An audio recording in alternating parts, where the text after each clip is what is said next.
26ஆம் அதிகாரம் முதல் 2 வசனங்களை வாசிக்கும்படி கேட்கிறேன். Gospel according to Saint Matthew chapter 26 verse 1 and 2.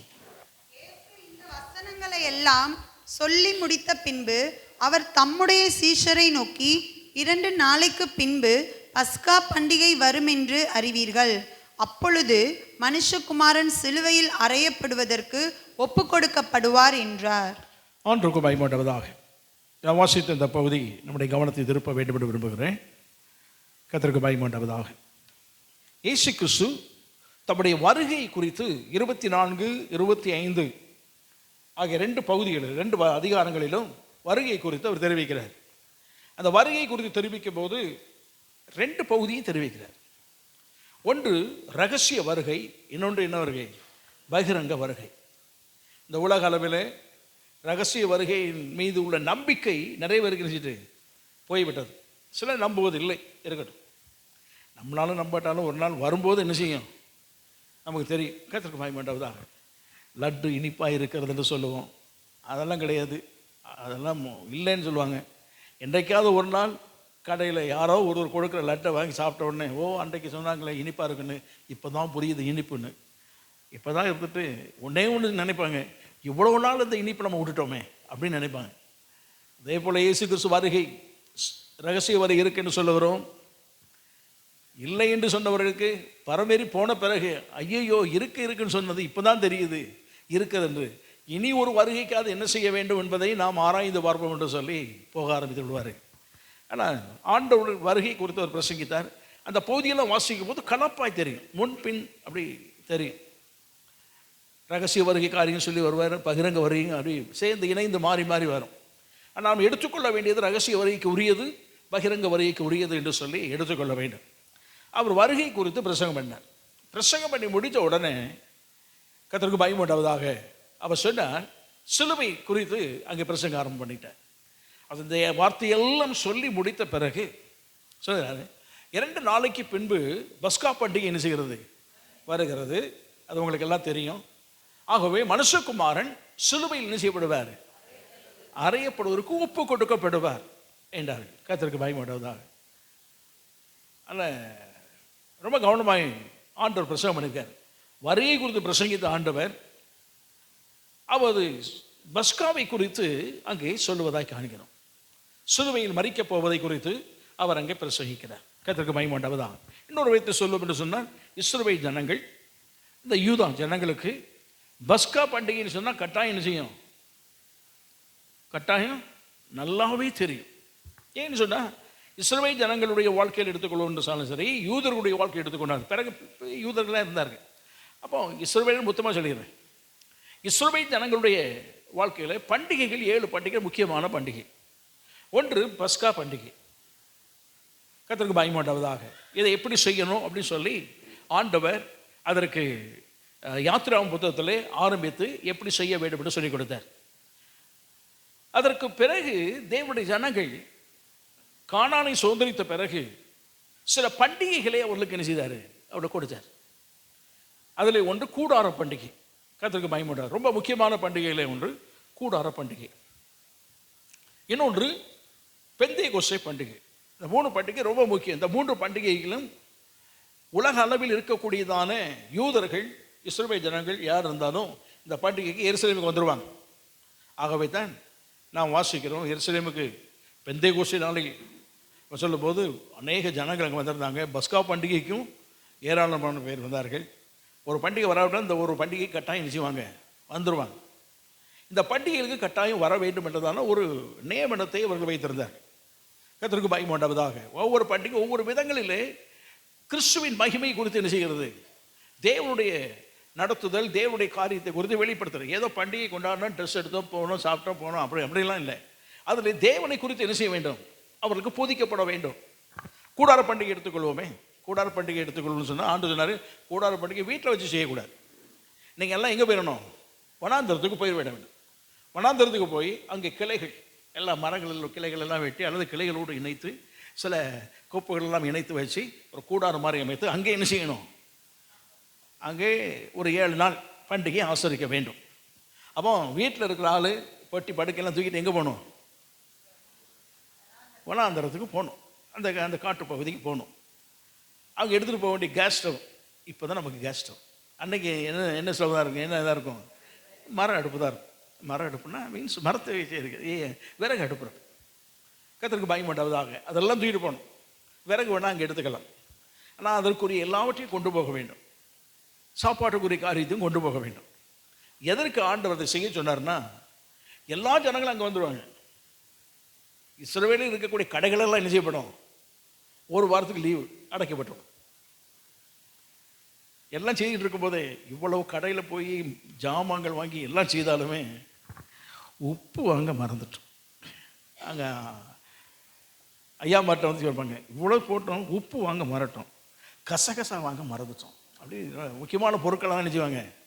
சொல்லும் போது தான் அவர் இவ்வளோ எழுதி கொடுத்தேன், கடையாக திறந்திருக்கோம். இல்லை, பக்கத்தில் வாங்கிக்க. அப்போ வனாந்தரத்தில் இவர்கள் வாழ்ந்து கொண்டு இருக்கும் போதே என்ன ஏற்படுகிறது? குறைவுகள் ஏற்படுகிறது. அது இல்லை, இது இல்லை, எல்லாம் கொண்டு வந்து காலியாக போச்சு, மறுபடியும் பக்கத்தில் வாங்கிடுவோம், நான் வீட்டில் வந்து தரேன், இதெல்லாம் சொல்லி ஒருத்தருக்கு ஒருத்தர் அப்படியே பங்கிட்டு கொண்டாலும் ஒரு பக்கம் இருந்தாலும் கர்த்தர் என்ன சொல்ல விரும்பினார்னா, நீங்கள் கொஞ்சம் பேர் இருக்கிற எல்லா வசதியும் இருக்குது, எல்லா வாய்ப்புகள் இருக்குது, எல்லாமே இருந்துமே உங்களுக்கு என்ன வருது? குறை வருகிறது. ஆனால் ஒரு வசதியும் வனாந்தரத்தில் கிடையாது, ஒன்றுமே இல்லை. 20 லட்சம் ஜனங்களை நான் நடத்தினேன், ஒரு குறைவில்லாமல் நடத்தினேன். ஆகவே ஒன்றை ஒன்று மனதில் வைத்துக் கொள்ளுங்கள், இந்த வனாந்தர பாதையில் நீங்கள் இந்த கூடார பண்டி கொண்டாடும் போது குறைவில்லாமல் நடத்தின தேவன் ஒருவர் இருக்கிறார். ஆமாம், அதை அவங்க வாழ்க்கையில் கற்றுக்கொள்ளணும். அப்படியே ஆண்டு சொன்னார், கர்த்தருக்கு பயப்படாததாக. பூரி பண்டிகை அப்படின்னு சொல்லி இருந்தது, ஒரு காலகட்டத்தில் வந்தார். எஸ்தர் புத்தகத்தில் வாசிக்கிறோம். அந்த பண்டிகைக்கு இன்னொரு பெயர் ஒளியின் பண்டிகை. கர்த்தருக்கு பயப்படாததாக. வாழ்க்கையில் இருள் சூழ்ந்த சூழ்நிலைகள், இதோடு இந்த யூத குலமே அழிந்து போகும், வாழ்க்கை இருண்டு போய்விட்டது. அந்த நிலையிலே கர்த்தர் ஒளியை ஏற்படுத்தி மறுவாழ்வு கொடுத்தவர் அவர். ஆமாம், அந்த பண்டிகை கொண்டாடும் போதெல்லாம் அவர்களுக்கு ஒரு என்ன வர வேண்டும்? எங்களை அழிக்கும்படி, எங்கள் வாழ்க்கையை இருளாக்கும்படி ஏற்படுத்தப்பட்ட சூழ்நிலையிலே எங்கள் வாழ்க்கை ஒளிமயமாய் மாற்றின தேவன் ஒருவர் இருக்கிறார். எந்த சூழ்நிலையும் காரியத்தை மாறுதலாக அமைய பண்ணுகிற ஒருத்தர் எங்களோடு கூட இருக்கிறார். அந்த தேவன் மீது வைக்கக்கூடிய விசுவாசத்தை என்ன செய்யணும்? வளர்க்க வேண்டும் என்பதற்குத்தான் இந்த பண்டிகைகளை கர்த்தர் கொடுத்திருந்தார். பெந்தேகோஸ்தே பண்டிகை என்பது அறுவடையின் பண்டிகை. கர்த்தருக்கு பயப்படாததாக. விளைபலன்கள், எல்லா விளைபலன்கள் விளைத்த உடனே பஸ்கா பண்டிகை கொண்டாடி 7 வாரங்கள் கழித்து அடுத்த நாள், அப்போ 7 49, 50வது நாள் என்னது? பண்டிகை. அதுக்கு தான் பெந்தேகோஸ்தே 50வது நாள்னு அர்த்தம். பெந்தேகோஸ்தே பண்டிகை கர்த்தருக்கு பயப்படாததாக. அப்போ பெந்தேகோஸ்தே பண்டிகை வாரங்களின் பண்டிகை, அதை விளைபலன்களின் பண்டிகை. எல்லாம் என்ன செய்வாங்க? விளைபலன்களை கொண்டு வந்து, அடுத்த விளைபலன்கள் எல்லாத்தையும் கொண்டு வந்து அங்கே வச்சுருவாங்க. மூட்டை மூட்டையாக கொண்டு வருவாங்க. இஸ்ரவேல் ஜனங்களை மூட்டை மூட்டையாக கொண்டு வந்து அங்கே வச்சுருவாங்க. வச்சுட்டு ஆலயத்துக்கு, தேவாலயத்துக்கு வருவாங்க. அல்லது ஆசரிப்பு கூடாதுக்கு வராங்கன்னா ஆசரிப்பு கூடாதுக்கு வருவாங்க. சீலோவில் ஆசரிப்பு கூட இருக்கக்கூடிய காலங்கள். சாலமோன் கட்டி தேவாலயம் கட்டுற வரைக்கும் அவங்க கொண்டு வந்து ஒரு எல்லையிலே அடிக்கடி வைப்பாங்க. அவங்க பெற்றுக்கொண்டதான ஒரு 1000 மூட்டைனா 100 மூட்டை கொண்டு வந்து அங்கே வச்சிருவாங்க. அவருக்கு கொடுக்கப்பட்ட பிரமாணம் என்ன கொடுக்க வேண்டும்? அந்த வேலை இப்போ பயன்படுத்தாதீங்க. 10ல் 1 என்ன செய்யணும்? கொடுக்கும். கர்த்தருக்கு பயப்படாததாக. அந்த 10ல் 1 கொண்டு வந்து என்ன செய்யணும்? அங்கே வைத்து விட வேண்டும். எல்லாரும் வைப்பாங்க. உன்னை மனதில் வைக்கணும். 12 கோத்திரத்தாரும் கொண்டு அங்கே வைக்கிறாங்க. எங்கே வைக்கிறாங்க? ஆசரிப்பு கூடாரமோ அல்லது அங்கே எங்கோ வச்சுறாங்க. 12 கோத்திரத்தார் வைக்கிறார்கள். எல்லாரும் பெற்றுக்கொள்வது 100 மடங்கு வச்சுக்கோ. ஆனால் லேவியன் ஆசாரியன் பெற்றுக்கொள்வது எத்தனை மடங்கு? 120 மடங்கு. கர்த்தருக்கு பயப்படாததாக. எதுக்கு அப்படின்னா, லேவியன் அதை என்ன செய்யணும்? அதில் எடுத்துக்கொண்டவன், அதில் அவன் ஆசாரியனுக்கு என்ன செய்ய வேண்டும்? 10ல் 1 கொடுக்க வேண்டும். ஆசாரியன் அதில் 10ல் 1 பிரதான ஆசாரியனுக்கு என்ன செய்யணும்? அப்படி ஸ்டெப் வச்சிருந்தார். கர்த்தருக்கு பயப்படாததாக.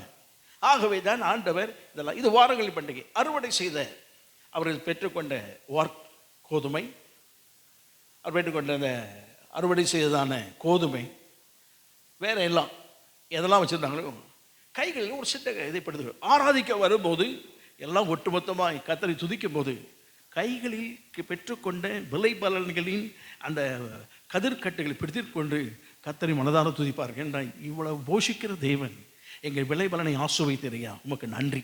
ஆமாம், அந்த நன்றி கடனாக நாங்கள் செலுத்திவிட்டு, காணிக்கையாக செலுத்திவிட்டு உமக்கு இங்கே வந்து நாங்கள் துதிகளை செலுத்துகிறோம். இனி அடுத்த முறை எங்கள் வாழ்க்கையில் நாங்கள் விதைக்கும் போது எங்கள் ஆண்டவர் நல்ல பலனை கொடுக்க வேண்டும். ஆமாம், இதுதான் உங்களுடைய பண்டிகை காலங்களிலே நடத்தப்படுகிற ஒன்று. தேவன் செய்த அற்புதங்களை எல்லாம் ஒன்றாக என்ன செய்யணும், பார்ப்பதற்கு தான். இதை தான் இங்கே சொல்லப்படும் போது ஆண்டு சொன்னார், உங்களுக்கெல்லாம் தெரியும்ப்பா, 2 நாளில் என்ன வருது, பஸ்கா வருது. பஸ்கா இன்னைக்கு வருது அப்படின்னா சனிக்கிழமை பஸ்கா வருகிறது. கர்த்தருக்கு மகிமை உண்டாவதாக. அவங்களுடைய நாள் கணக்கெல்லாம் கொஞ்சம் டிஃப்ரெண்ட்டு. ஏன்னா அவங்களுக்கு வந்து சாயங்காலம் 6 மணிலேருந்து மறுநாள் என்னது, மறுநாள் சாயங்காலம் 6 மணிக்கு தான் ஒரு நாள். ஏன் அப்படின்னா பைபிளில் சொல்லப்படுது, சாயங்காலமும் விடிய காலமாகி ஒரு நாள். அந்த பேட்டர்ன் தான் அவங்க வச்சுக்கிறாங்க. சரி, பிறகு காலங்கள் மாறும்போது க்ரீன்விச் டைம் அப்படின்னு போட்டு எல்லாம் வச்சு நினைச்சாங்க. பூமத்தரை வர க்ரீன்விச் டைமை செட் பண்ணி உலகம் பங்கு அந்த செட்டிங்கு வந்துட்டாங்க. ஆனால் அந்த நாட்களில் அவங்கவுங்க டைம் வச்சுருப்பாங்க. அவங்களோட டைம் என்னது, நம்ம டைமுக்கு அவங்க டைமுக்கு 3 hours 6 hours டிஃப்ரெண்ட் இருந்துக்கிட்டே என்ன செய்யும் இருக்கும். சரி, கர்த்தருக்கு மகிமை உண்டாவதாக. இதில் சொல்லுங்க, ஆண்டு வச்சுறாரு, இன்னும் 2 நாளில் என்ன வருது, பஸ்கா வருது.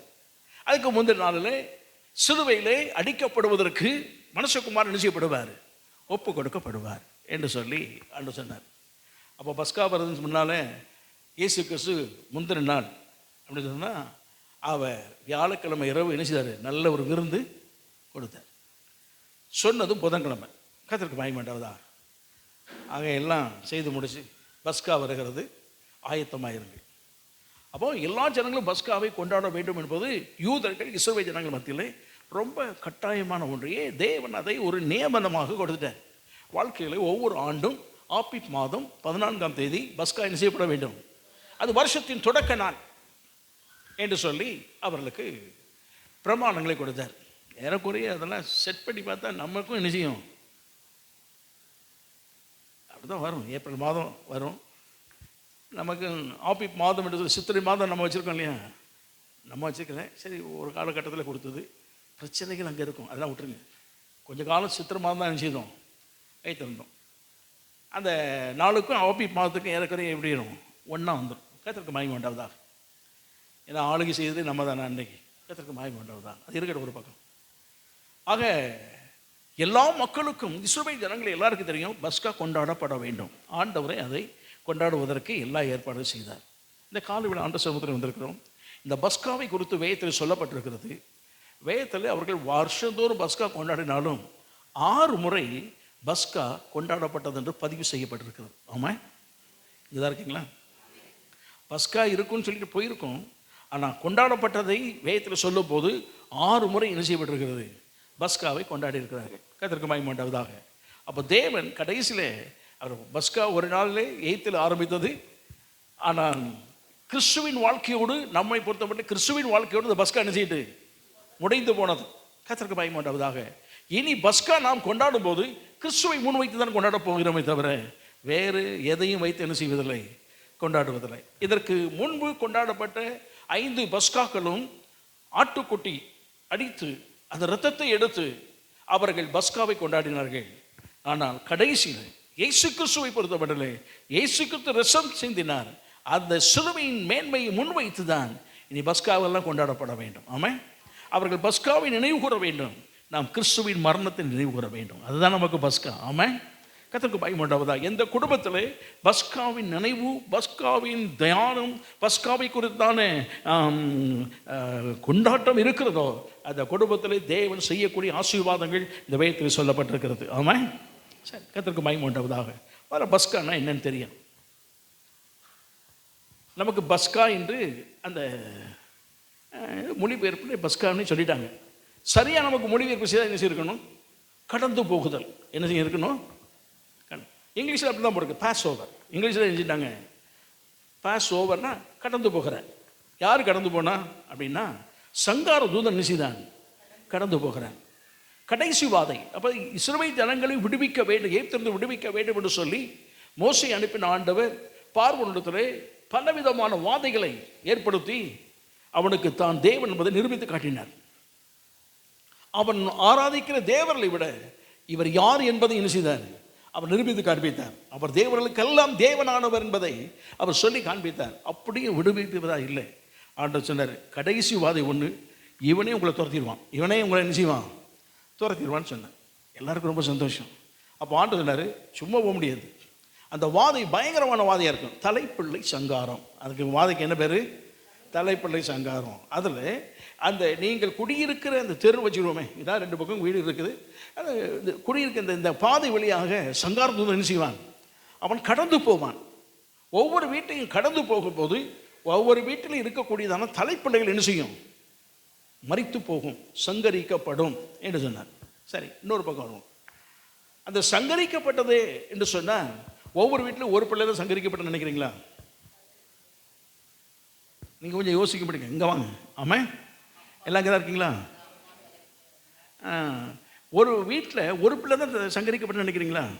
இல்லை, ஒரு வீட்டில் 5 கூட நடந்திருக்கு, ஒரு வீட்டில் 2 நடந்திருக்கும், 3 நடந்திருக்கும், கட்டாயம் 1 நடந்திருக்கும். கர்த்தருக்கு மகிமை உண்டாவதாக. எப்படின்னு சொல்கிறேன், தகப்பன் தலைப்பிள்ளை, மனைவி தலைப்பிள்ளையாக இல்லாமல் இருந்திருக்கலாம், திருமணம் முடிஞ்சிருக்கும். கர்த்தருக்கு மகிமை உண்டாவதாக. அவங்களுக்கு பிறந்த பிள்ளை யார்? முதல் பிள்ளை தலைப்பிள்ளை. அதுவும் திருமணம் செய்து கொடுத்துருக்காங்க. அவன் திருமணம் செய்தது அதுவும் தலைப்பிள்ளையாக இருந்ததுன்னா அந்த வீட்டில் எத்தனை தலைப்பிள்ளையாச்சு? 4 ஆச்சு. அவங்களுக்கு பிறக்கிற முதல் குழந்தை தலைப்பிள்ளை. ஒரு பிள்ளைக்கு தான் நான் சொல்லியிருக்கிறேன். இதே போல் திருமணம் முடித்து வந்த வேறு வேறு பிள்ளைகளுக்கு 2வது பிள்ளை 3வது பிள்ளை கல்யாணம் முடித்து வந்தாலும் முதல் பிள்ளை என்ன பிள்ளைகள் தான். ஆக ஒரு வீட்டில் குறைந்தபட்சம் 5, 3, 4, 2, 1, கட்டாயம் 1. ஆக ஒரு வீட்டில் இப்படிலாம் நடந்தனா நிலைமை எப்படி இருக்குன்னு நினைக்கிறீங்க? 8லே கூக்குரல் கேட்டது. பார்வோன் வீட்டில் எத்தனை விழுந்ததோ நமக்கு என்ன செய்யாது, தெரியாது. நான் சொல்ல புரியுதுன்னு நினைக்கிறேன். ஆமாம்.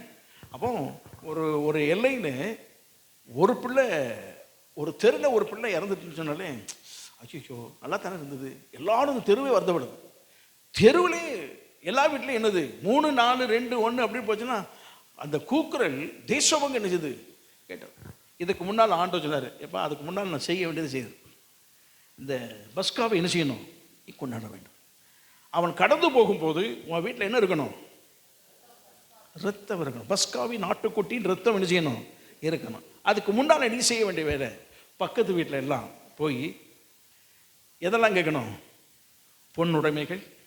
ஆண்டவர் ஏற்கனவே சொல்லியிருக்காரு, நீங்கள் அங்கேருந்து புறப்படும்போது உங்களுடைய ஜனங்களை, எய்த்தியரை இவர்கள் என்ன செய்வாங்களாம்? கொள்ளையிடுவார்கள். வாசிக்கும் போது எனக்கு ஒரு கேள்வி, கொள்ளையடிக்கலாமா? நம்ம வாழ்க்கையில் சொல்லுகிறேன், ஆண்டவரே கொள்ளையடிக்க சொல்லியிருக்காருன்னு சொல்லிட்டு என்ன செய்யக்கூடாது?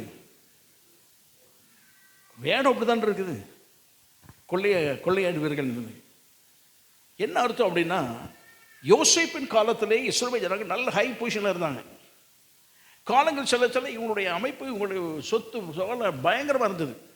இவர்கள் பெருகினார்கள், நல்லா இருக்கிறாங்க, எல்லாம் பெரிய பெரிய போஸ்டிங், பெரிய பெரிய ஆட்களாக இருக்கிறாங்க. ஆனால் யோசேப்பை அறியாத ஒரு ராஜன், வேதத்தில் எழுதப்பட்டிருக்கு, யோசேப்பை அறியாத, என்றைக்கு யோசேப்பை அறியாத ராஜன் ஒருத்தன் வாரானோ அன்றைக்கே அந்த மக்களுக்கு என்ன வந்துட்டுன்னு அர்த்தம்? பிரச்சனை வந்துட்டுன்னு அர்த்தம். அவன் யார் யோசிப்பாங்க எங்களுக்கு தெரியாது, எல்லாம் 8th பொசிஷன் இருக்கிற எல்லாத்தையும் இறக்கு அப்படின்ட்டான். எல்லாத்தையும் இறக்க ஒரு ஜென்ரேஷன் போச்சு, அடுத்த ஜென்ரேஷன் அடிமை ஆகிட்டாங்க. கர்த்தருக்கு பயமாட்டாங்க. ஏறக்குறைய 100 ஆண்டுகள் 150 ஆண்டு நல்ல பொசிஷன் இருந்தவங்க அடுத்தாக்கில் ஒரு 50 ஆண்டில் அடிமையாக்கப்பட்டவர்கள் இன்னும் 200 ஆண்டுகள் அடிமையாகவே நினச்சிட்டாங்க, போயிட்டாங்க. அவருடைய சொத்துக்கள் பறிக்கப்பட்டது. அவர்களுக்கு கூலி கொடுக்கப்படவில்லை. வேலை செய்வாங்க, செங்கல் இருப்பான், எல்லாம் செய்வான், கூலி கொடுக்கப்படாது. ஏதாவது சாப்பிட்டு போப்பா, கோதுமை வாங்கி சாப்பிடு, அதை வாங்கி சாப்பிடு. அதுக்காக தான் அவங்க கடலில் நினைச்சுதாங்க சுலபமாக மீன் பிடிச்சி சாப்பிட்றாங்க. பாதி பேர் மீன் பிடிச்சாங்க. கடல், அதாவது நதியில் அவங்க இலவசமாக மீன் பிடித்து கொண்டார்கள். அங்கே கிடக்கிற பூண்டு, வெள்ளரிக்காய், அங்கே கொடியில் கிடக்கக்கூடியதெல்லாம் இலவசமாக போய் அங்கங்கே கிடைக்கிறத எடுத்து சாப்பிட்டாங்க. கும்பட்டிக்காய் யாராச்சும் சாப்பிடுவாங்களா? அதெல்லாம் எடுத்து சாப்பிட்ருக்காங்க. அவங்களுடைய பசி கொடுமை, அவருடைய உபத்திரவம், கண்ணீர், வேதனை பல ஆண்டுகள், நூற்றாண்டுகளாக இருக்குது.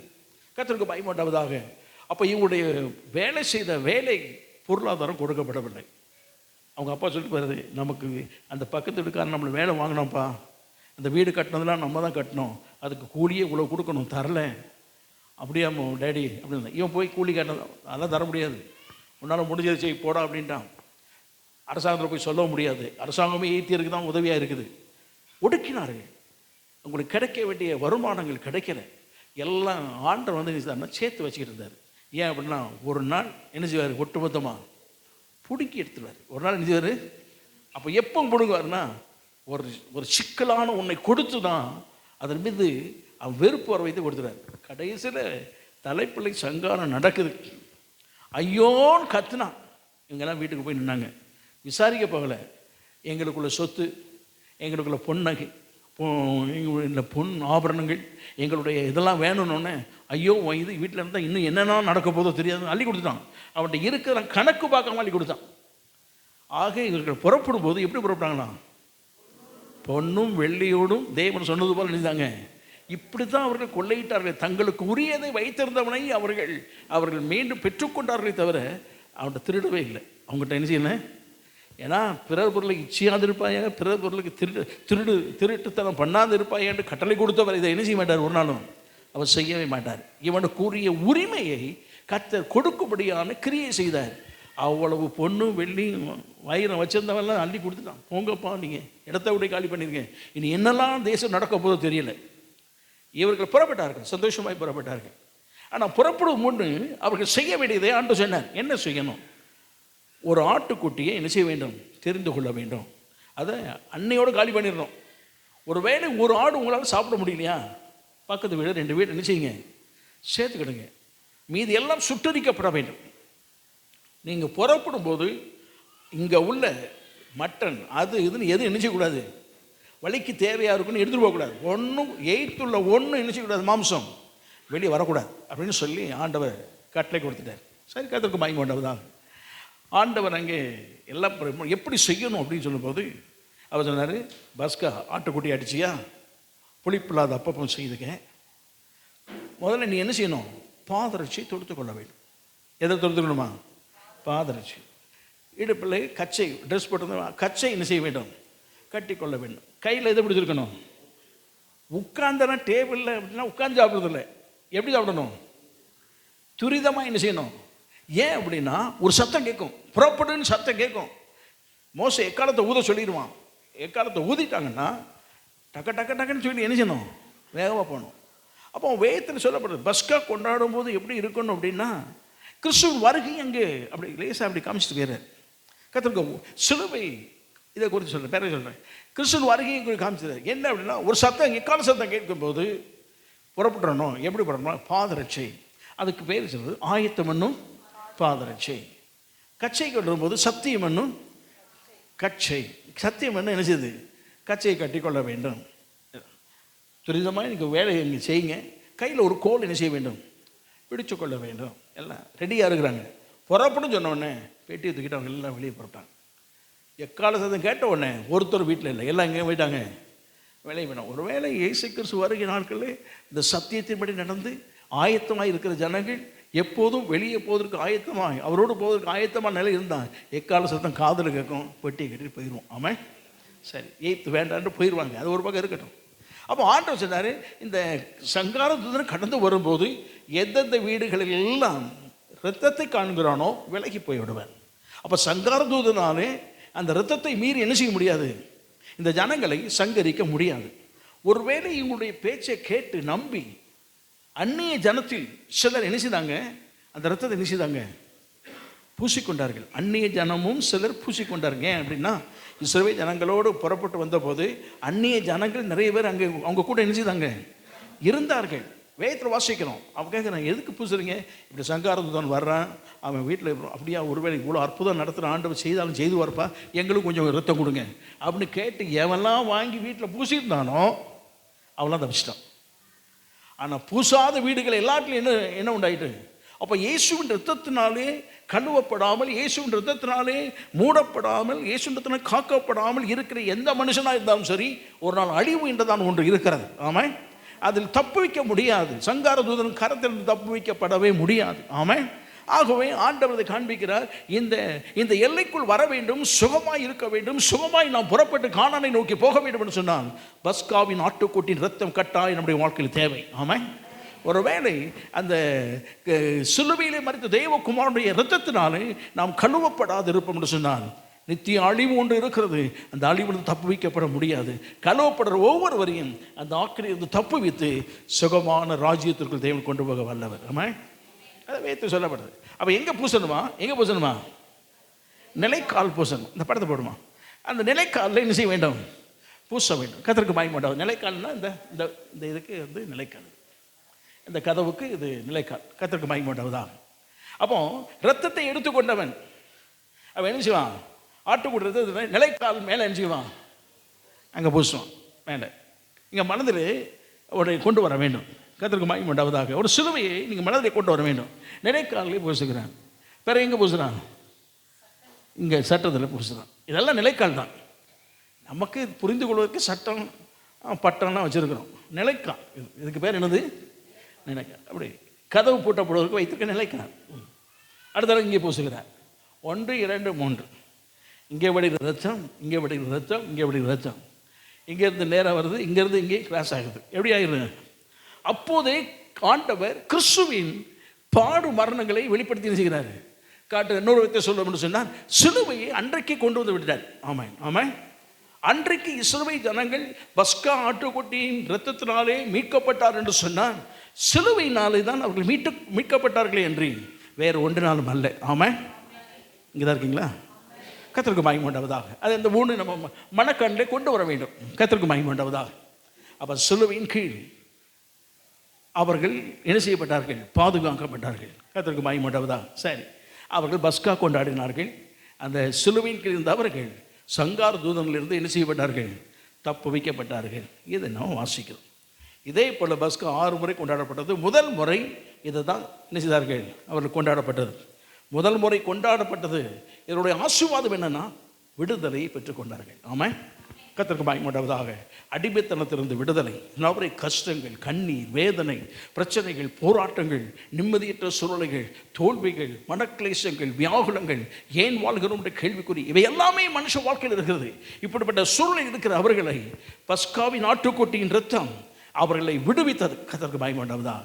இன்றைக்கு நம்முடைய வாழ்க்கையில் பல கஷ்டங்கள், பிரச்சனைகள், போராட்டங்கள், இன்னொருத்தரை பாவத்திலிருந்து விடுதலை பெற முடியாமல், அக்கிரமத்திலிருந்து விடுதலை பெற முடியாது, சாபத்திலிருந்து விடுதலை பெற முடியாமல் ஏங்கி தவித்துக் கொண்டிருக்கிற எந்த நபராக இருந்தாலும் ஆட்டுக்குட்டியானுடைய இரத்தத்தினாலே முற்றிலுமாய் தேவன் நம்மை மீட்டெடுக்க வல்லவர் அவர். ஆமாம். முதல் பஸ்காவுடைய வாழ்க்கையில விடுதலை கொடுத்தது. எல்லா பிரச்சனையிலிருந்து விடுதலை. ஆமாம். இங்கே இருக்கீங்களா? கர்த்தருக்கு மகிமை உண்டாவதாக. எல்லாவற்றிலிருந்து விடுதலை. நமக்கு விடுதலை வேணும்னா சிலுவையில் அறையப்பட்ட தேவகுமாரன் மூலம் தான் கிடைக்கும். ஆகவே நம்முடைய வாழ்க்கையில் இன்றைக்கி நாம் பஸ்கா கொண்டாட முடியாது. ஆனால் பஸ்கா எப்படி கொண்டாடனா சிலுவை குறித்த தியானம் நம்முடைய குடும்பத்தில் இருப்பதாக, சிலுவை குறித்ததான உபதேசம் நம்முடைய குடும்பத்தில் இருப்பதாக, சிலுவை குறித்தான தேவனுடைய மகிமையின் பிரசன்னம் நம்முடைய குடும்பத்தில் இருப்பதாக. குடும்பத்தில் நம்ம சொல்லும் போது கிறிஸ்துவின் சிலுவை குறித்த பேச்சுக்கள் இருக்கட்டும், சிலுவை குறித்த தியானங்கள் இருக்கட்டும். ஒவ்வொரு நாளும் வந்து செய்யும் போது விடுதலையின் மேல் விடுதலையை தேவன் நம்ம கொடுக்க வல்லவர் அவர். ஆமாம். முதல் பஸ்கா கொண்டாடின போது விடுதலை கிடைச்சது. விடுதலை கிடைச்சது மாத்திரம் இல்லை, அவங்க புறப்படுவது எப்படி புறப்பட்டாங்க? வெள்ளையோடும் பொண்ணோடுதுன்னா நிறைவாய் புறப்பட்டார்கள். ஆமாம்.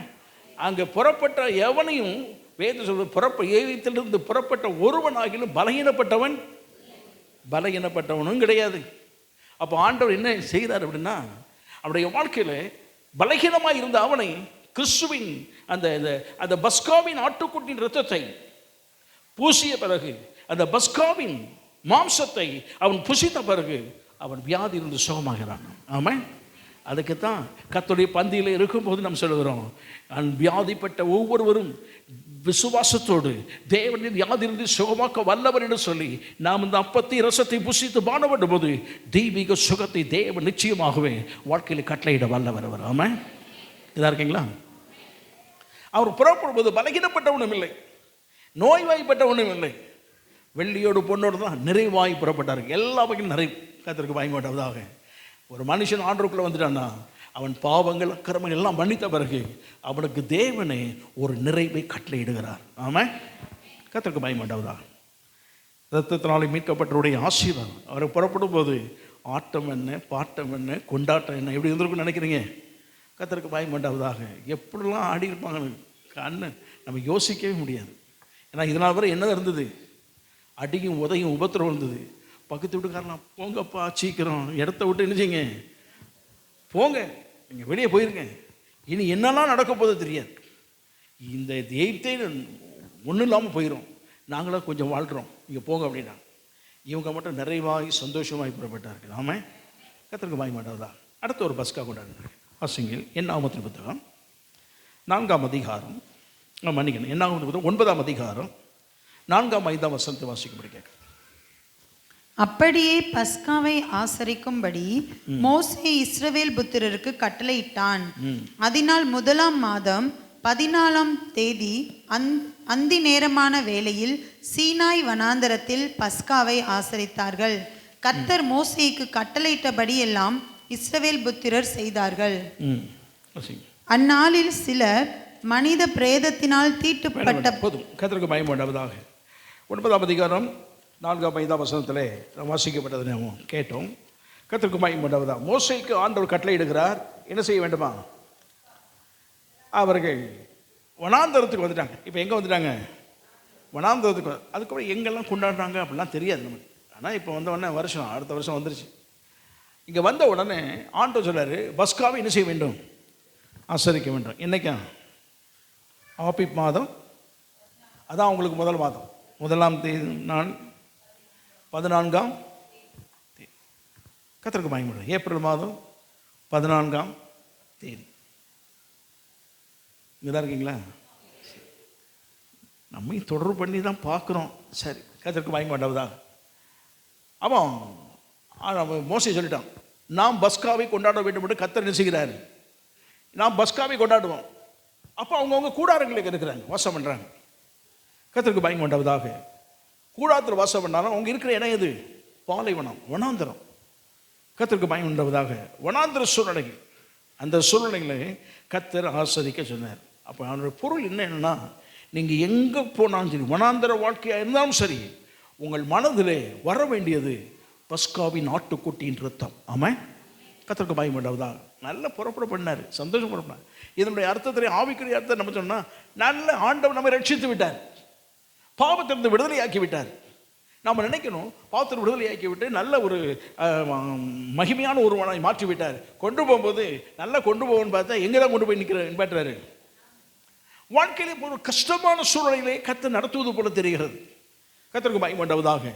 தேவன் எப்போதுமே அப்படித்தான். ஆமாம், இந்த வனாந்தர வாழ்க்கை என்பது சாதாரணமானதல்ல. வனாந்தரம் கொஞ்சம் கஷ்டமாக தான் இருக்கும். கர்த்தருக்கு பயம் உண்டாவதாக. வனாந்தரத்துக்கு போன உடனே ஆண்டவரே, இங்கேயும் சிலுவை தியானம் உனக்கு வேண்டும் மகனே, மகளே, உங்களுக்கு வேண்டும், நீங்கள் அதை செய்யுங்க. எல்லாம் பஸ்கா கொண்டாடுறாங்க. அங்கே வனாந்தரத்தில் பஸ்கா என்ன செய்யப்பட்டது? கொண்டாடப்பட்டது என்று வேதத்தில் வாசிக்கிறோம். வனாந்தரத்தில், வனாந்தரம் கஷ்டமான சூழ்நிலை. நம்ம நினைக்கிறோம், இயேசு கிறிஸ்து இந்த உலகத்தில் அவர் சொல்லி போகும்போது நம்ம எல்லாரும் ரட்சித்தார், ஆண்டுடைய பிள்ளையை மாற்றினார், சாபத்தை நீக்கினார், வியாதியை நீக்கினார், நம்மை பலமுள்ள ஒருவனாக கர்த்தர் மாற்றினார், நல்லா தான் மாற்றினார். சரி, ஆனால் வாழ்க்கையில் பார்க்கும்போது சில கஷ்டங்களை அனுபவிக்கிறோமே, இயேசு வேண்டுமா வேண்டாமா அப்படிங்கிற யோசனைலாம் நிறைய பேருக்கு வந்துருக்கு. சிலர் என்ன நினைக்கிறாங்க, ஏன் ஆண்டவருக்குள்ளே வந்துட்டோம், ஏன் கஷ்டம், இதை விட வராமலே இருந்திருக்கலாமே, இதை விட நினைச்சிருக்கலாம், இங்கே தான் இருக்கீங்களா, இதை விட வராமலே நினைச்சிருக்கலாம், இருந்திருக்கலாம், பிசாம எப்படி போயிருக்கலாம். ஒன்றே ஒன்று மனதில் வச்சுக்கிடுங்க, வராமல் இருந்தால் நம்ம நிலைமை என்னது? அவ்வளோதான். நான் அடிக்க நினைப்பேன், ஆண்டவர் மட்டும் என்னை தெரிந்து கொண்டு அந்த ஆண்டவருக்குள்ள எனக்கு வரலைன்னா என்னுடைய மரண நாள் எனக்கு அன்னைக்கே எனக்கு தெரியும். 1979ஆவது ஆண்டு ஆகஸ்ட் மாதம் 1 தேதி. ஆமாம், கர்த்தருக்கு மகிமை. அன்னைக்கே போயிருப்பேன் நான். ஆனால் ஆண்டவர் அன்றைக்கு தான் ஜீவன் கொடுத்தார், இன்னைக்கு வரைக்கும் வச்சிருக்கேன். ஆமாம், ஆண்டவர் சொல்றேன், நீ மட்டும் எனக்கு ஜீவன் கொடுக்கல, நீ மட்டும் இல்லைன்னா வருஷங்கள் எத்தனையோ இருக்கும், எத்தனையோ எங்கள் வீட்டாரையும் மறந்துருப்பான், யான் எல்லாம் மறந்து எல்லாம் ஒன்றும் இல்லாமல், அதான் அவனுக்கு இருக்கிற இடமும் தெரியாது, பேரும் தெரியாது, அந்த அளவுக்கு போயிருப்போம். நீர் இருப்பதுனாலே நிர்மூலமாகாமல் இருக்கிறேன். ஆமாம், என்னுடைய வாழ்க்கையில் கஷ்டங்கள் வருகிறதுனாலே நாம் நிர்மூலமாக்கப்படுவதற்கு, நாம் ஒன்றுமில்லாமல் போவதற்காக கஷ்டம் வரல. ஆண்டவர் ஒரு காரியத்தை நம்முடைய வாழ்க்கையில் செய்வதற்கு தான். முதல் பஸ்கா கொண்டாடின போது அவருக்கு விடுதலை கிடைத்தது. ரெண்டாவது பஸ்கா கொண்டு வந்த உடனே சும்மா கொண்டாட விட மாட்டார். கர்த்தருக்கு பயப்பட்டவதாக பஸ்கா கொண்டாட வச்சார்னா உங்களுக்கு ஒரு ஆசீர்வாதத்தை கர்த்தர் வைத்திருக்கிறார். கர்த்தருக்கு பயப்பட்டவதாக அந்த சிலுவை தியானம் வேண்டும் என்பதை தேவன் விரும்புகிறார். நம்முடைய வாழ்க்கையில் சிலுவை குறித்த தியானம் நம்மை விட்டு ஒரு காலம் விலகி போகக்கூடாது. ஆமாம், அதுக்கு தான் பவுல் ஒரு காலகட்டத்தில் அவன் பிரசங்கம் பண்ண எங்கே போனாலும் சரி சிலுவை குறித்ததான உபதேசம் அவன் செய்வான். கிறிஸ்துவின் பாடு மரணம் குறித்து பிரசங்கம் பண்ணுவான். சபையில் எக்கச்சக்கமாக கட்டிட்டு போயிட்டான். போன இடம்லாம் சபை. அத்தனை படத்துக்கு வந்தான்.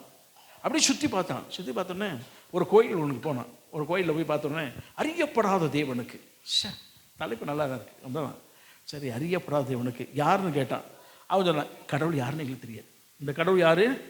அதான் அதுக்கு பேர் என்ன பேர் தான், யாருன்னே தெரியாத கடவுள்.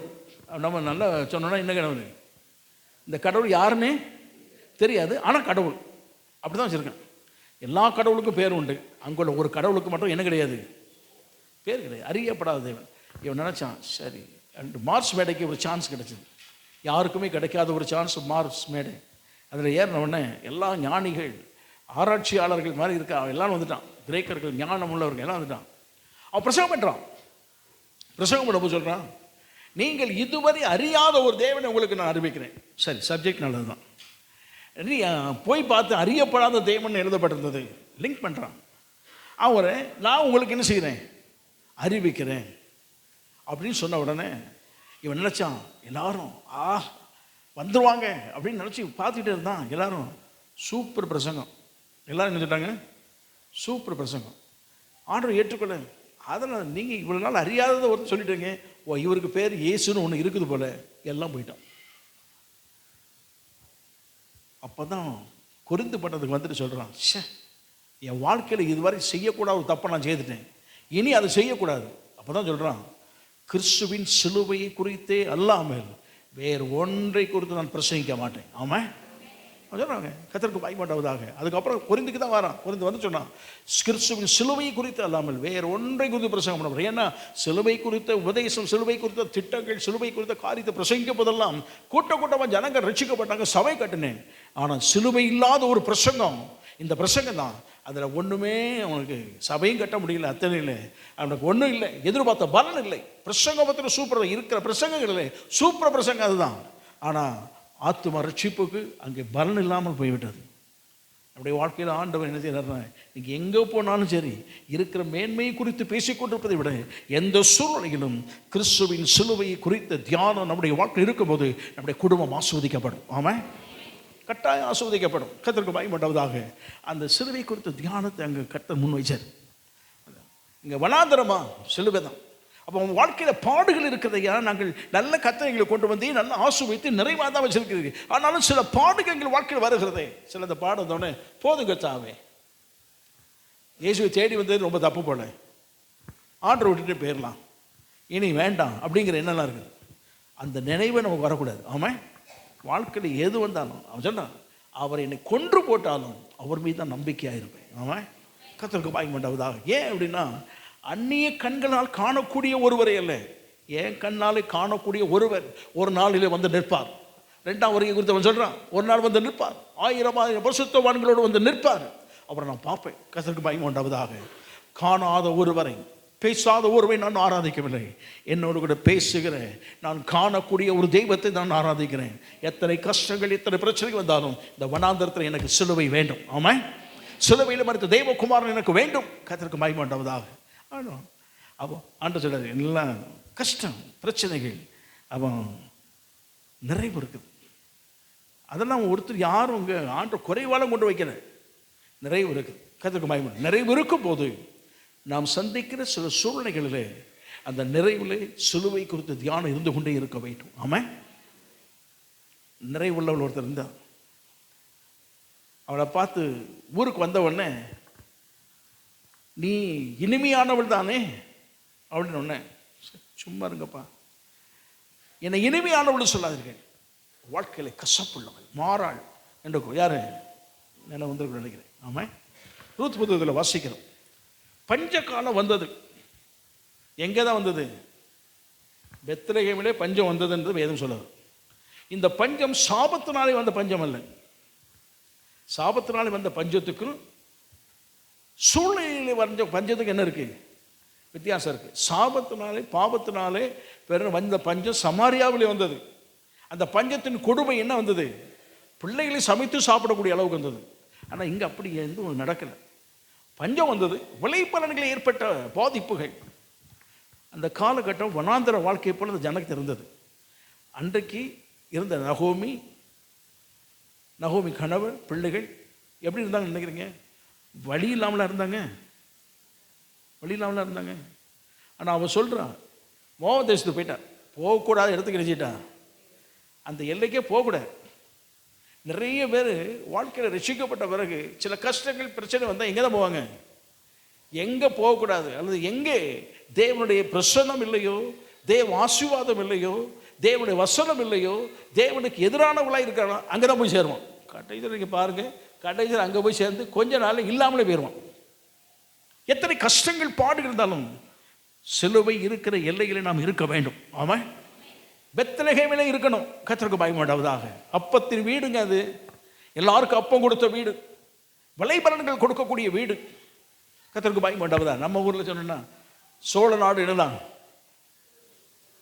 சோறுடை. சோழ நாடு தான் அன்னைக்கு நெற்களஞ்சியம். தமிழகத்தின் நெற்களஞ்சியமே இதுதான். ஆமாம், தஞ்சாவூர் சோழ நாடு தான். கர்த்தருக்கு பயப்படாததா. எவ்வளோ பெருமையாக சொல்கிறேன்னா, இதே மாதிரி இஸ்ரவேல் தேசத்தில் பெத்லகேம் சொன்னான் அப்பத்தின் வீடு.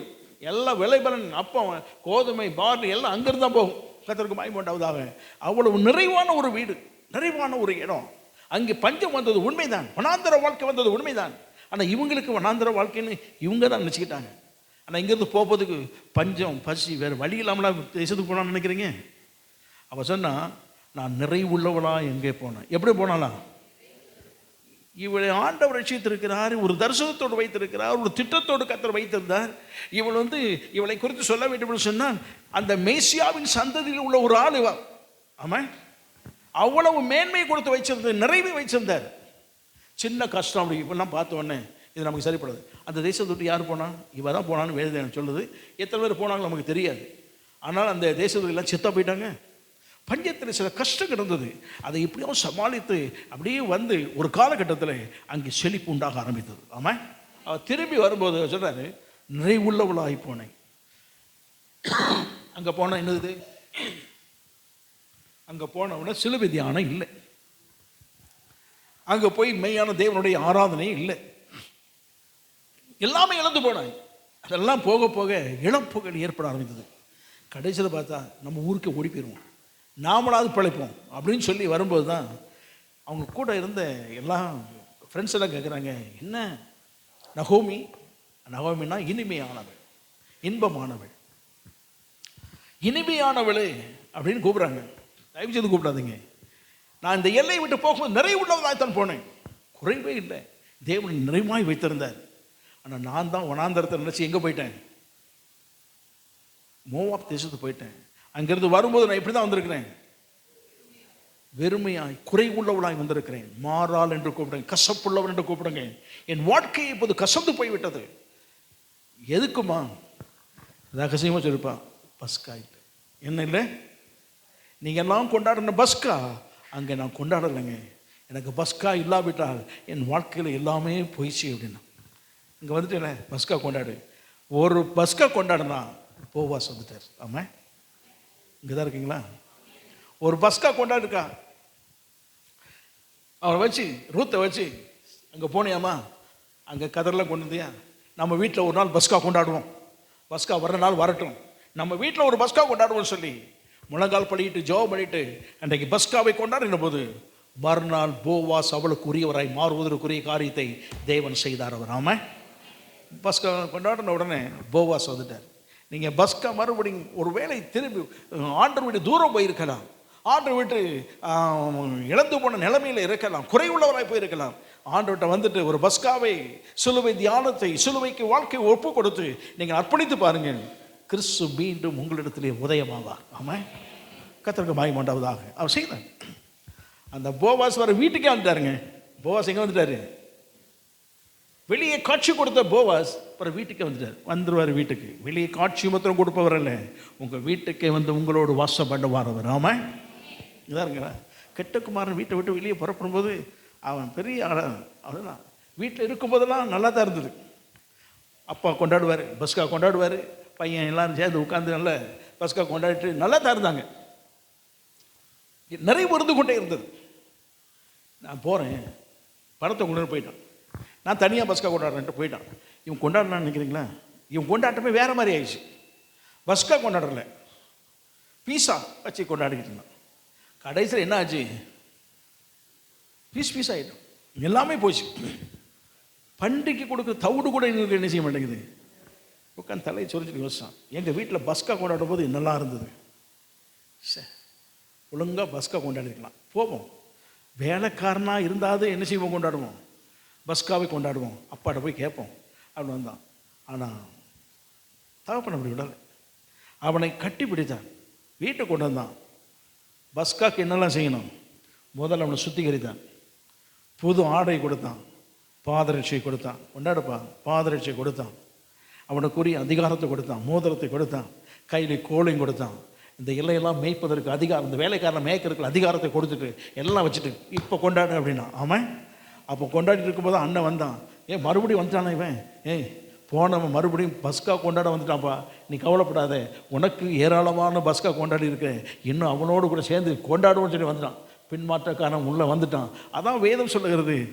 ஒரு மனுஷன், யாக்கோபு 5ஆம் அதிகாரம் கடைசி வசனத்தில் சொல்லப்படுது, தப்பிப்போன மார்க்கத்திலிருந்து ஒருவன் போய்விட்டான்னு சொன்னான், அவன் மறுபடியும் திரும்பி வரும்போது திரளான பாவங்கள் என்ன செய்கிறான், மூடுகிறான். கர்த்தருக்கு பயமாட்டாவதாக.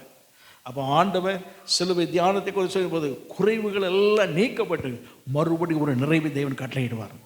கெட்டகுமாரன் வரும்போது அவங்க அப்படி சொன்னேன், நான் நிறைவுள்ளவனா இந்த எல்லை விட்டு போனேன், இப்போ எப்படி தான் வந்திருக்கேன், பிச்சைக்காரனாக வந்திருக்கேன், குறையாக இருந்தால் கூட பரவாயில்ல, பிச்சைக்காரனாக வந்திருக்கிறேன், எனக்கு நீங்கள் உதவி செய்யுங்க. அவர் சொல்லிட்டாரு, நீ வாப்பா, அவனை நேசிக்கிறேன், எல்லாம் பண்ணுறேன், முதல்ல நீ எதான் செய்யணும், நீ பஸ்கா கொண்டாடு. அவன் எந்த வீடுகளிலும் பஸ்காவை குறித்து சிலுவை தியானம், இயேசுவை குறித்து தியானம், இயேசுவை குறித்த பேச்சு, இயேசுவை குறித்த காரியங்கள் எந்த குடும்பத்தில் இருக்கிறதோ அந்த குடும்பம் வனாந்தர பாதையில் அற்புதமாய் நடத்தப்படுவார். சரி, வனாந்தரத்தை நடத்தினாங்க.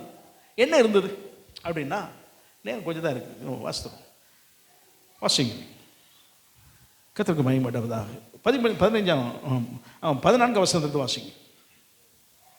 9 என்னாகும் 9 14ஆம் வசனத்தை வாசிங்க. என்னாகும் 9ஆம் அதிகாரம் 14ஆம் வசனத்திலிருந்து. உங்களிடத்திலே தங்கி, ஒரு பரதேசி உங்களிடத்திலே தங்கி கர்த்தருக்கு பஸ்காவை ஆசரிக்க வேண்டுமானால் அவன் அதை பஸ்காவின் கட்டளைப்படியும் அதன் முறைமையின்படியும் ஆசரிக்க கடவன். பரதேசிக்கும் சுதேசிக்கும் ஒரே கட்டளை இருக்க வேண்டும் என்று சொல் என்றார்.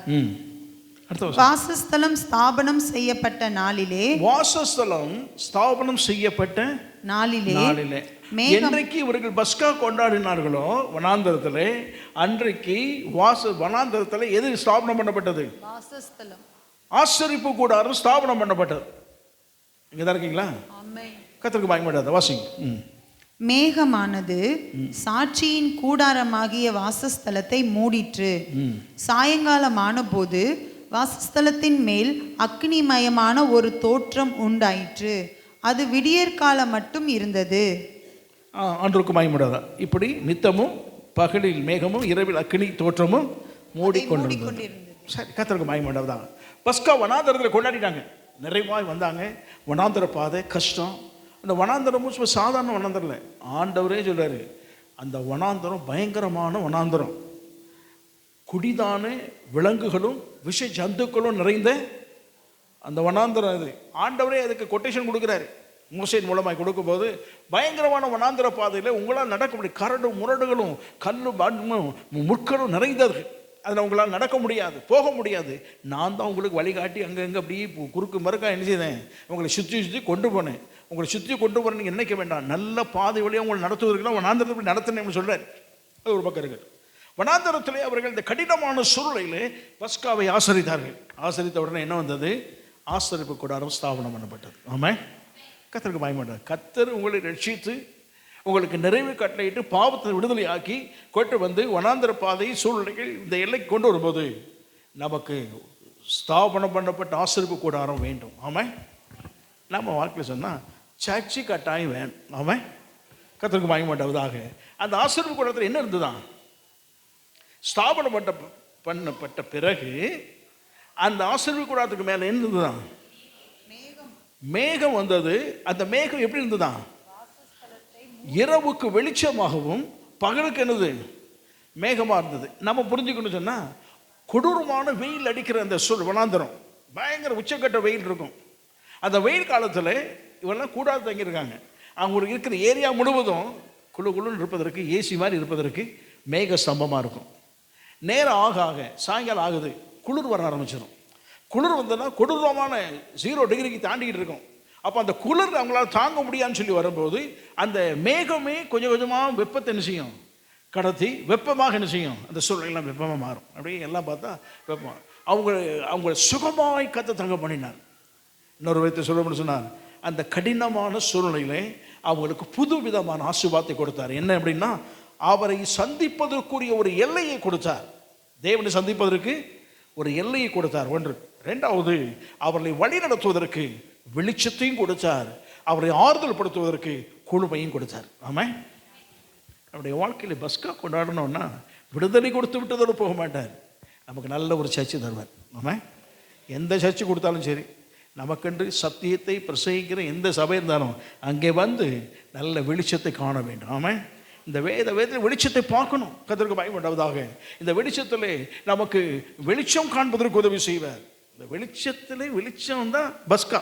ஆமாம், நிறைய பேர் வெளிச்சத்தை பார்த்துட்டு போயிடுறாங்க. அந்த வெளிச்சத்திற்கு உள்ளே இருக்கிற வெளிச்சம் தான் பஸ்கா. ஆகவே நாம் பஸ்காவை அங்கே கொண்டாட வேண்டும். ஆமாம், அது வெளிச்சமும் கிடைக்கும், வழிகாட்டுதல் இருக்கும், ஆறுதல் இருக்கும், சுகமாய் தங்கியிருக்க பண்ணுவார் அவர். ஆமாம், கர்த்தருக்கு பயமாட்டவதாக. அதோடு மாத்திரமில்லை, நல்ல ஒரு எல்லை சந்திப்பதற்கு ஒரு எல்லையும் கொடுத்து விடுவார். ஆமாம், அப்போ ஆண்டவர் ஒரு சர்ச்சையும் ஏற்படுத்தி கொடுக்கிறார்.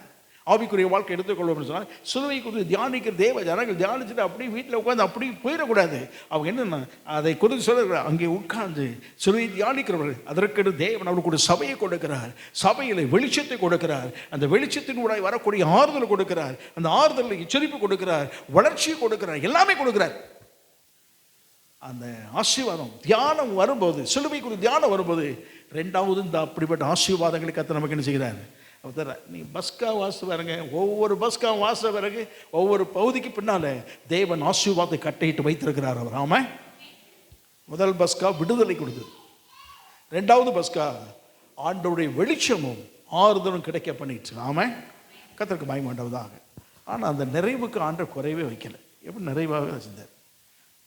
ஆசீர்வாத கூடாரம் செய்ய சொன்னார். அவன் சொன்னான், எப்பா ஆசீர்வாத கூடாரம் ஆண்டவர் செய்ய சொல்லிருக்காரு, ஏதாவது இருக்கிறத போடுங்க அப்படின்னு சொல்லி அவன் சொல்லிட்டான். இருக்கிறத என்ன செய்யுங்க. அவங்க எப்படி கொடுத்தாங்கன்னு நினைக்கிறீங்க.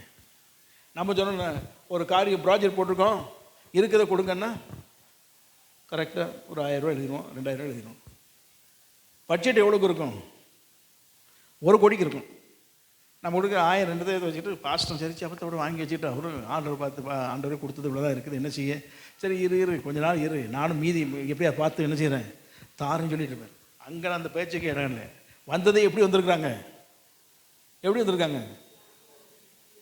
வந்தவன் வந்து ஆர்டர் கொடுக்க சொன்னா ஒருத்தர் கொண்டா நகை ஆபரணம் தங்கத்தில் அப்படி அள்ளி தூக்கி போட்டு போயிட்டான். நிறுத்தலாம் கொடுக்கல, அப்படி தூக்கி போட்டு போயிட்டான். ஒருத்தர் வெள்ளியை தூக்கி போட்டான். வெண்கலம் கொண்டு வந்திருக்காங்க. என்ன பாருங்க, வெண்கலம் கொண்டு இரும்பு கொண்டு வந்திருக்கான், எல்லாத்தையும் கொண்டு வந்திருக்காங்க. எதில் வச்சு தூக்கிட்டு வந்தான்னு நமக்கு தெரியாது. ஆடு மாடு எல்லாம் ஒட்டகாலம் கொண்டு வந்து அதுக்கு தான் போல தெரியுது. இந்த மாதிரி சுமக்கிறதுக்கு கொண்டு வந்திருக்கான்.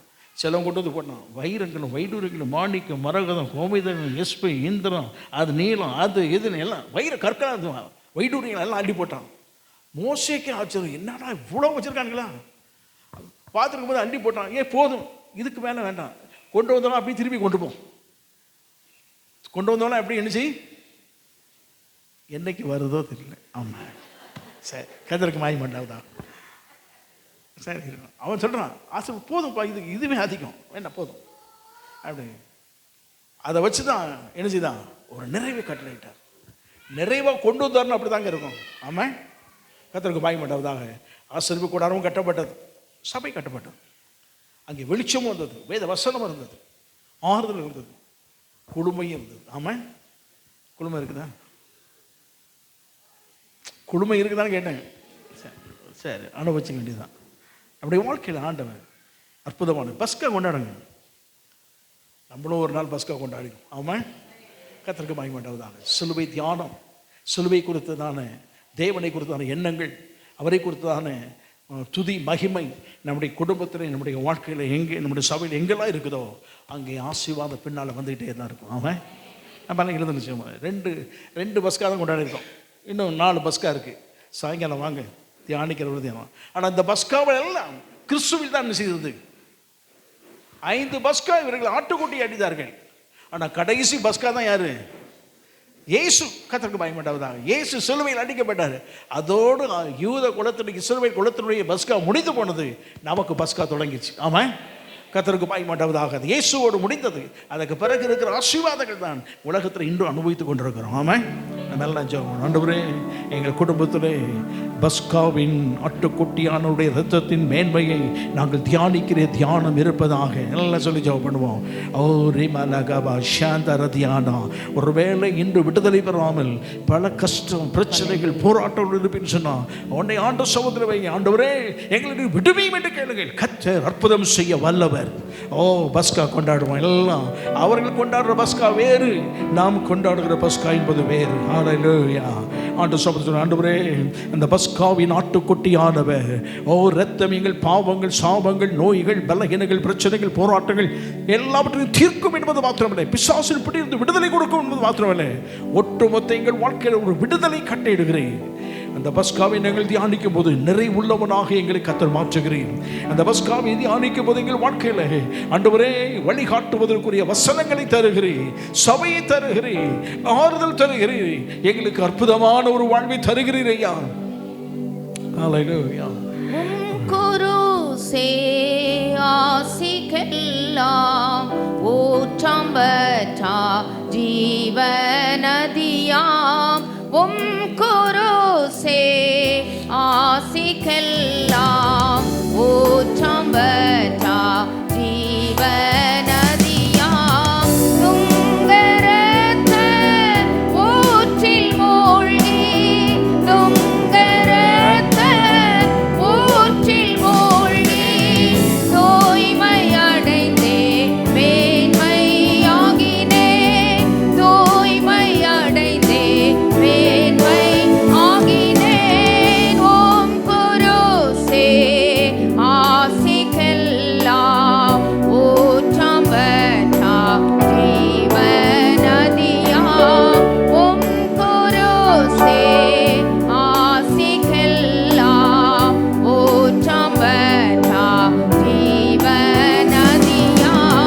துங்கரத்த ஊற்றில் மூழ்கி, துங்கரத்த ஊற்றில் மூழ்கி, தூய்மையடைந்தே மேன்மை ஆகினேன், தூய்மையடைந்தே மேன்மை ஆகினேன். விந்தை கீரேன் சேசுராஜா, உந்தன் சிலுவையின் மேன்மை, உந்தன் சிலுவையின் மேன்மை.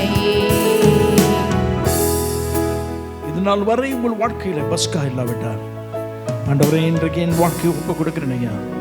இந்த பஸ்காவின் இரத்தம் என் வாழ்க்கையில் வேண்டும், என் குடும்பத்திற்கு வேண்டும், ஒரு விடுதலை வேண்டும். நாங்கள் சந்திக்கிற ஒரு பிரச்சனை இல்லை ஐயா, பல பிரச்சனைகள், சாபங்கள், குடும்பத்தில் பல போராட்டமான சூழ்நிலைகள், கவலைகள், கண்ணீர், வியாகுலங்கள், துக்கம், ஆண்டவரே கூக்குரல், எல்லாவற்றுக்கும் விடுதலை ஒரு நாள் பஸ்காவினாலே வந்தது.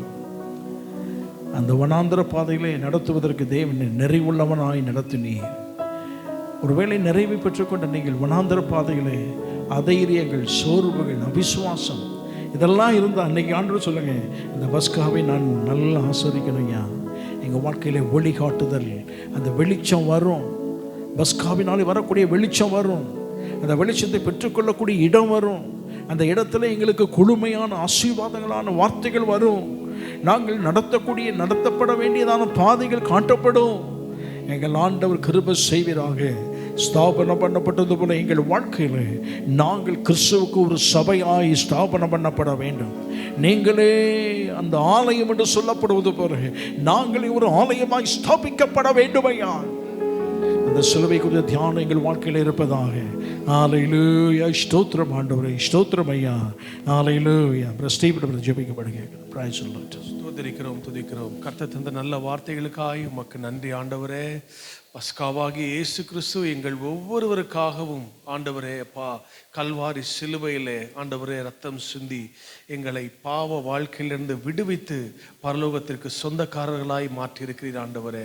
உம்முடைய ரத்தத்தினாலே பாவ மன்னிப்பாகிய மீட்பு எங்கள் ஒவ்வொருவருக்கும் வந்தது ஆண்டவரே. ஹல்லேலூயா. அடிக்கப்பட்ட பஸ்காவாகிய ஆட்டுக்குட்டியின் ரத்தத்தை அனுசரித்து ஆண்டவரே இந்த இஸ்ரவேல் ஜனங்கள் செங்கடலை கடந்து சென்றார்கள் என்று வாசிக்கிறோம். பஸ்கா அனுசரிக்காத எகிப்தியர் அந்த செங்கடலை கடக்க துணிந்து மூழ்கி போனார்கள் ஆண்டவரே. ஹல்லேலூயா. எங்கள் வாழ்க்கையிலே ஆண்டவரே ஒவ்வொரு நாளும் எங்கள் தேவனே குடும்பங்கள் வீடுகளிலே எங்கள் வேலை ஸ்தலங்களிலே தேவனே எங்கள் வாகனங்களே எங்கள் பிள்ளைகள் மேலே எங்களுக்குரிய எல்லாவற்றின் மேலும் அடிக்கப்பட்ட இயேசு கிறிஸ்துவின் ரத்தமாகிய பஸ்காவின் ரத்தத்தை பூசி தெளிக்கிறோம் ஆண்டவரே. ஹல்லேலூயா. தேவனே அப்பா கர்த்தருடைய நாமம் பலத்த துருகம், நீதிமான் அதற்குள் தங்கி சுகமாக இருப்பான் என்று சொல்லப்பட்ட வார்த்தையின்படி எங்கள் கூடாரங்களுக்குள்ளே இரட்சிப்பின் கம்பீர சத்தங்கள் கேட்கப்படட்டும் ஆண்டவரே. ஹல்லேலூயா. நாங்கள் மாத்திரமல்ல அநேகரை எங்களது கூடாரங்களுக்குள்ளே சேர்த்துக்கொள்ள தேவனே இயேசு கிறிஸ்துவின் பாதுகாப்புக்குள்ளே நாங்கள் வந்து விடுகிறோம் ஆண்டவரே. இந்த உலகம் எங்களை ஆளுகை செய்யக்கூடாது. இயேசு கிறிஸ்துவின் ரத்தம் எங்களை ஆளுகை செய்யணும் ஆண்டவரே. எங்கள் குடும்பங்களை ஆளுகை செய்யணும். எங்கள் பொருளாதாரங்களை ஆளுகை செய்யணும். எங்கள் சரீர சுக பலன்களை ஆண்டவரே அப்பா உங்க ரத்தம் ஆளுகை செய்யணும் ஆண்டவரே. அந்த ஒவ்வொரு மேலும் சிந்தப்பட்ட இயேசு கிறிஸ்துவின் ரத்தமாகிய பஸ்கா ஆட்டுக்குட்டின் ரத்தம் பூசப்பட்டவர்களாய் நாங்கள் கடந்து செல்லணும் ஆண்டவரே. உலகத்தை இயேசுக்கென்று ஆதாயப்படுத்தணும். வந்த ஒவ்வொருவரையும் ஆசீர்வதியும் கிருபைக்குள்ளாய் மறைத்துக் கொள்ளும். துதிகன மகிமை ஸ்தோத்திரங்களை உமக்கே தருகிறோம் இரட்சகர் இயேசு கிறிஸ்துவின் நாமத்திலே பிதாவே. ஆமென், ஆமென். நாத்துமாவே கர்த்தரை ஸ்தோத்திரி. நாத்துமாவே கர்த்தரை ஸ்தோத்திரி. ஆமென். நம்முடைய கர்த்தராக இருக்கிற இயேசு கிறிஸ்துவின் கிருபையும் பிதாவாகிய தேவனுடைய அன்பும் பரிசுத்த ஆவியானுடைய அந்யோன்ய ஐக்கியம், கிருபை, சமாதானம், சந்தோஷம் நாம் அனைவரோடும் இன்றும் என்றும் சதா காலம் இருப்பதாக. ஆமென். ஹல்லேலூயா. ஹல்லேலூயா. ஹல்லேலூயா.